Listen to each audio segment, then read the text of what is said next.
TDP Janasena కూటమి తొలి జాబితాపై YCP సెటైర్లు వేసింది.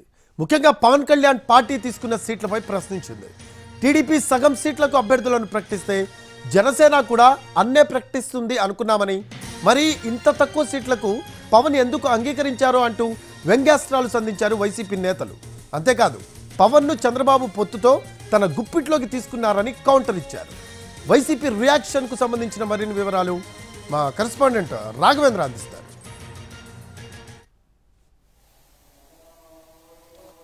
రఫీ, నిన్న సాయంత్రం నుంచి టీడీపీ జనసేన పొత్తు అంశానికి సంబంధించి టికెట్ల ప్రకటనపై జరుగుతున్న పరిణామాలను కూడా వైసీపీ ఎప్పటికప్పుడు గమనిస్తూ వస్తుంది. ఇవాళ ఉదయం కూడా టికెట్లకు సంబంధించిన ప్రకటన వచ్చిన తర్వాత వైసీపీ ముఖ్య నేతలంతా కూడా రియాక్ట్ అయ్యారు. ప్రధానంగా కొంతకాలంగా జనసేన టీడీపీ పొత్తు సంబంధించి జనసేనను ప్రధానంగా వైసీపీ నేతలు టార్గెట్ చేస్తూ వస్తున్నారు. కేవలం చంద్రబాబు ప్రయోజనాల కోసమే పవన్ కళ్యాణ్ పనిచేస్తున్న అభిప్రాయాన్ని వాళ్ళు ఎప్పటికప్పుడు వినిపిస్తూ వస్తున్నారు. దాంట్లో భాగంగానే జనసేన వెంట ఉన్న కాపు సామాజిక వర్గం ఆయన ట్రాప్ లో పడద్దు అన్న అంశాన్ని కూడా వైసీపీ నేతలు ఎప్పటికప్పుడు కూడా చెప్తూ వస్తున్నారు. ఇవాళ టికెట్ల ప్రకటన తర్వాత కూడా అదే అంశాన్ని మరోసారి వైసీపీ నేతలు ప్రధానంగా స్పష్టం చేసే ప్రయత్నం చేశారు. కేవలం పరిమిత సంఖ్యలో పవన్ కళ్యాణ్ టికెట్లు తీసుకున్నారన్న అంశాన్ని ప్రధానంగా ప్రస్తావిస్తూ చంద్రబాబు ప్రయోజనాల కోసమే కాపు సామాజిక వర్గాన్ని తాకట్టు పెట్టారన్న అంశాన్ని ఇండైరెక్ట్ గా వైసీపీ నేతలు ప్రధానంగా ప్రస్తావించే ప్రయత్నం చేశారు. కాబట్టి ఎట్టి పరిస్థితుల్లో కూడా ఆ సామాజిక వర్గం సంబంధించిన ఓటర్లు అటువైపు అంటే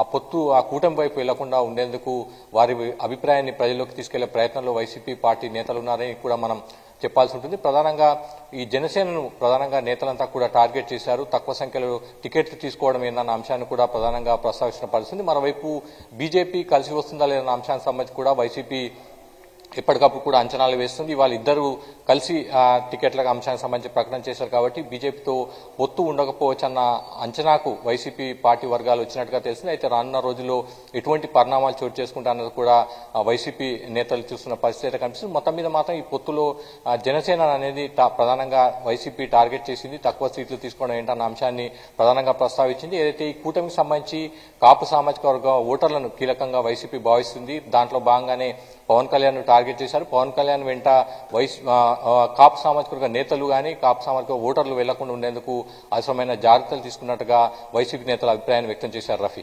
ఎస్ రాఘవేంద్ర, అంబటి కూడా కొన్ని వ్యాఖ్యలు చేశారు. ఫ్యాన్స్ కు పవన్ కళ్యాణ్ వెన్నుపోటు పొడిచారు. అలాగే 24 సీట్లతో కేవలం సీఎం ఎలా అవుతావు పవన్ అంటూ కూడా ప్రశ్నించిన పరిస్థితి కనిపిస్తూ ఉంది. దీనికి సంబంధించి ఏమన్నా అప్డేట్స్ ఉన్నాయా? అంటే ప్రధానంగా ముందు నుంచి కూడా ఈ జనసేన టీడీపీ పొత్తుకు సంబంధించి కూడా ప్రధానంగా వైసీపీ నేతలు ఎప్పటికప్పుడు కూడా పవన్ కళ్యాణ్ అదేవిధంగా జనసేనను టార్గెట్ చేస్తున్న పరిస్థితి. కేవలం చంద్రబాబును సీఎం చేసేందుకే పవన్ కళ్యాణ్ అంతా కూడా తాపత్రయం అన్న అంశాన్ని వాళ్ళు పదే పదే గతంలో కూడా ప్రస్తావించి వచ్చారు. ఇవాళ కూడా టికెట్లకు సంబంధించిన క్లారిటీ వచ్చిన తర్వాత 3 ఎంపీ స్థానాలు అదేవిధంగా 24 ఎమ్మెల్యే టికెట్లకు సంబంధించిన అంశానికి వచ్చిన తర్వాత కూడా ఇదే అంశాన్ని వాళ్ళు ప్రధానంగా ప్రస్తావించారు. చంద్రబాబు గుప్పిట్లో పవన్ కళ్యాణ్ ఉన్న అంశాన్ని వాళ్ళు ప్రధానంగా పదే పదే ప్రస్తావిస్తున్న పరిస్థితి. అందులో భాగంగానే కాపు సామాజిక వర్గం సంబంధించిన ఓటర్లు ప్రభావితం కాకుండా ఆ కూటమి వైపు వెళ్లకుండా ఉండేందుకు వైసీపీ ఇదే అంశాన్ని ప్రధానంగా ప్రజలకు తీసుకెళ్తున్న పరిస్థితి మనకు కనిపిస్తుంది. Rafi, thanks for updates Raghavendra.